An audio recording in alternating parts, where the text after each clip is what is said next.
Y los que viven según la carne no pueden agradar a Dios. ¿Quiénes son los que viven según la carne? No es cierto que los cristianos tengamos dos naturalezas y podamos vivir en el espíritu o en la carne.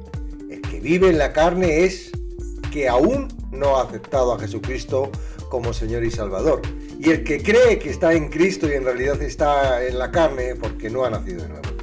Tener seguridad de salvación es necesario para no estar viviendo un cristianismo falso.